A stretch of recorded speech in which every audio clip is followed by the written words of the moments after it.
tal? ¿Cómo les va? Muy buenas noches. Bienvenidos a otra edición de Día de Miércoles. Hoy tenemos un programa con muchos temas importantes. El primero tiene que ver con el ámbito legislativo, porque la semana pasada se aprobó un proyecto de ley muy interesante de autoría del diputado Víctor Kramer. Bienvenido, diputado. ¿Qué tal, Facundo? Buenas noches a toda la teleaudiencia.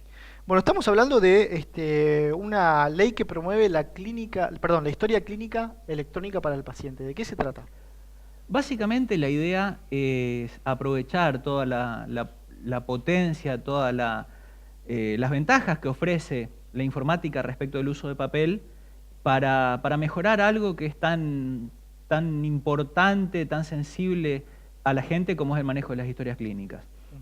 Todos, digamos, sabemos que la informatización permite mejorar mucho las posibilidades de acceso a la información, la velocidad de acceso, la seguridad, porque se pueden resguardar mejor todos los datos. Y aplicando puntualmente a historias clínicas permite, por ejemplo, realizar interconsultas, trabajar con profesionales que estén en otra localización, integrar en una red a todos los centros asistenciales, como para que no pase como ahora, que la gente por ahí tiene un pedazo de su historia clínica en el odontólogo, un pedazo en el traumatólogo y alguna otra parte en algún otro profesional por el que pasó en algún momento de su vida. Entonces, el proyecto prevé, por ejemplo,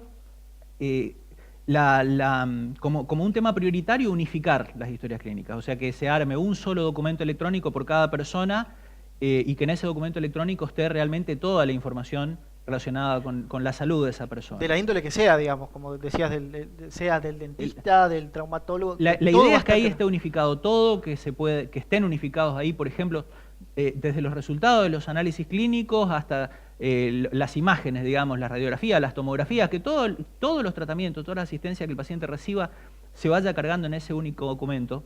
Y las ventajas que tiene un sistema de este tipo realmente son muchas, como te decía, por el lado de la seguridad, por el lado de la velocidad, pero también por el lado de la calidad de la atención que puede recibir la gente. ¿Y por qué te digo? Por ejemplo, te doy un ejemplo práctico, pero que la gente lo va a entender muy bien. Hoy por hoy mucha gente por ahí se atiende habitualmente en una clínica privada, por ejemplo, tiene su médico en una clínica privada. Sí. Pero si se descompensa en la calle o sufre un accidente, la ambulancia lo lleva al hospital. Claro. El médico que lo recibe en el hospital normalmente tiene muy poca información y por ahí no sabe, por ejemplo, si es alérgico, si está medicado.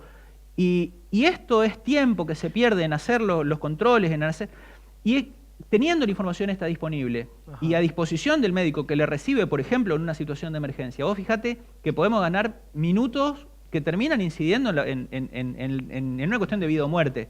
Claro. Entonces nos parece que realmente es un sistema que tiene mucha potencia, seguramente va a llevar un tiempo implementarlo, esto también hay que aclararlo, no se genera un sistema de este tipo de la noche a la mañana.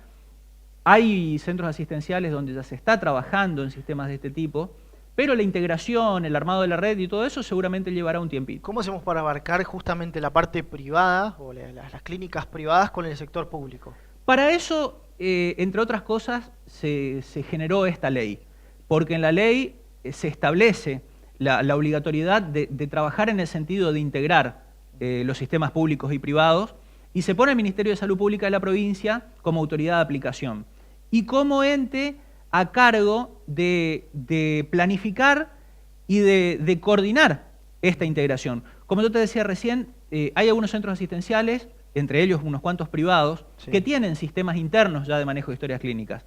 Con ellos seguramente habrá que trabajar en la integración, en buscar la forma claro, lo que en la jerga se llama hacer las interfaces para las bases de datos, como para que la información se pueda compartir. Hay localidades del interior de la provincia que todavía tienen problemas, por ejemplo, de conectividad a internet, que también va a haber que resolver.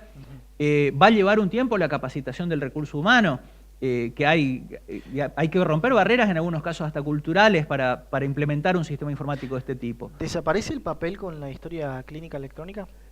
La idea es apuntar a la despapelización. Sí. Uno siempre siente que el papel es seguro, digamos, en el bolsillo no se te va a perder el papel. Acá también hay un tema que es importante, que la gente tiene que ser consciente de que la historia clínica es del paciente. O sea, la historia clínica le pertenece al paciente, y si el paciente por una cuestión de seguridad quiere imprimirse una copia para guardarla en su casa, para tener una carpetita o para tenerla en algo más tangible, claro, tiene todo el derecho a hacerlo. Pero la idea es que justamente se empieza a informatizar, por ejemplo, para evitar los problemas que tienen los archivos de papel. Los archivos de papel cuando fueron las inundaciones de La Plata, fue muy conocido lo que pasó con el Hospital de La Plata, que se inundó el sótano y justamente tenían ahí los archivos y se perdió la historia clínica de muchísima gente. Entonces, no hay forma de recuperar tampoco. El papel tiene problemas que son, digamos, intrínsecos al papel mismo. El tema de la posibilidad de pérdidas, el tema de las tachaduras, el tema de que se pierda una hoja o se agregue una hoja. Todo eso se soluciona manejándolo con un sistema informático, con las debidas precauciones de seguridad.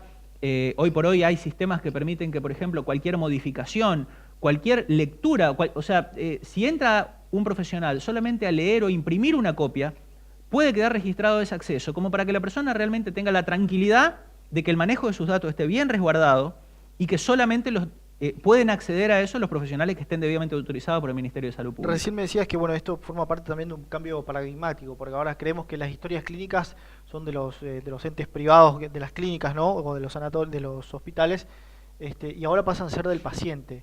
¿Qué calidad de acceso tiene el paciente a ese recurso, digamos, a su historia clínica? Bueno, ese tema, una vez que vos lo tenés informatizado, tenés las bases de datos, depende de hasta dónde la autoridad de salud de la provincia lo quiera abrir, digamos, porque teniéndolo ya disponible en un formato digital de este tipo, podríamos llegar a que cada uno, por ejemplo, tenga una copia de su historia clínica en el celular o pueda acceder desde el celular. Hace poco tiempo, el ministro Randazzo hablaba de la posibilidad de en el mismo DNI tener un chip como para guardar la historia clínica. O sea, las posibilidades son muy grandes. Y hablaba de servicios básicos. Y depende de hasta dónde uno lo quiera abrir, porque digamos, hay que jugar también con un equilibrio entre la confidencialidad de los datos, en cuál es la mejor manera de resguardarlo. Por ahí, la autoridad de aplicación entiende que la forma de mantener de mejor manera la seguridad de los datos es que cuando un paciente necesite una copia de su historia, se acerca hasta el hospital o se acerca a un centro asistencial, se identifique debidamente y tenga acceso a la copia. Pero digamos, ya son cuestiones de implementación tecnológica que pasan a ser decisiones simplemente de hasta dónde vamos o qué priorizamos, si la accesibilidad o la seguridad. Pero lo importante es que establecer el sistema y generar la red de integración entre todo el sistema público y privado. En cuanto a la información que arroja la historia clínica, había una cierta discusión, es decir, un ciudadano común, o por lo menos no profesional en el área médico, por ahí no interpretaría el lenguaje que está en la historia clínica. ¿Cómo lo pensaron en el proyecto en este aspecto? Mira, este tema fue un tema que se discutió bastante, porque en la discusión de la comisión participaron varios diputados que son profesionales de la salud. Está el doctor Báez, está Charrubinó, está Mindizuk, y fue un tema interesante porque, por ejemplo, lo que planteaban ellos es que hay terminología que hace a un diagnóstico preciso y que no necesariamente es de manejo de cualquier persona. Entonces, la idea es que realmente esto sea accesible a cualquier persona que tenga la capacidad de interpretarlo, digamos.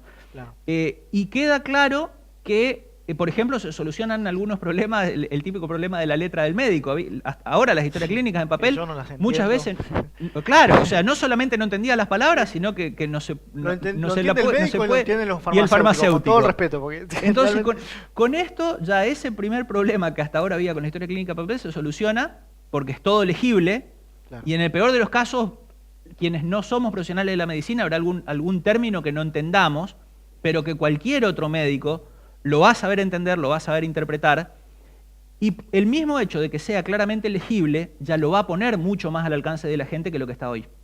Víctor, un proyecto interesante. ¿Tiene un periodo de implementación el proyecto estipulado? Yo creo que se va a avanzar rápido en las localidades que, como te decía antes, ya tengan, por ejemplo, los servicios de conectividad a Internet relativamente solucionados, y se va a avanzar rápido en los centros asistenciales importantes que hoy por hoy ya manejan algún sistema interno que les va a permitir integrarse más rápido al sistema. A medida que nos vayamos más al interior, seguramente va a haber alguna demora más. La intención es llegar con esto hasta el último CAPS, digamos, porque si queremos que generar condiciones de igualdad para todos los ciudadanos misioneros, y hay muchos que se atienden en algún CAPS, tenemos que llegar hasta el CAPS. Probablemente esta etapa sí lleva un poquito más de tiempo, pero no establecimos plazos porque no nos pareció prudente, porque hay cuestiones que son ajenas, digamos, al propio sistema. Lo de Internet Sabemos que se está avanzando, se está haciendo el mallado de fibra óptica de la provincia que va a permitir Sí. ayudar mucho esto. Tenemos a Daniel Esperanza en el tercer bloque de Marandú. Pero son cuestiones que, digamos, ajenas a la ley en sí. Entonces nos pareció que lo más sensato era poner esto en manos del Ministerio de Salud Pública como para que tuviera la flexibilidad de ir acelerando donde pueda acelerar y coordinando lo que hace falta para llegar a los lugares a donde por ahí no es tan inmediato. Víctor Kramer, diputado provincial, gracias por estar en el programa de hoy. Gracias a vos por la oportunidad. Nos vamos a un corte. En el próximo bloque tenemos un debate, una charla en realidad muy interesante sobre las últimas elecciones en Brasil, las repercusiones a nivel regional y en nuestro país. ¿Qué va a pasar? Ya venimos.